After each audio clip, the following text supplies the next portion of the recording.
Что же я делаю, чтобы были вот такие вот хорошие завязи на огурчиках?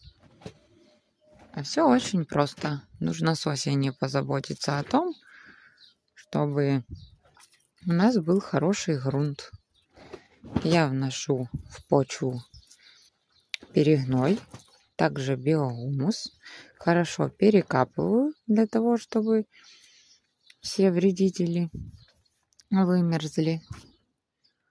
Огурчик очень любит влагу. Также огурчик нужно подкармливать. Подкармливаем мы универсальными удобрениями, для того, чтобы у нас не крутились плоды в разные стороны. Нужно поливать огурцы теплой водой, а также делать профилактики от вредителей. Я делаю это биологическими препаратами.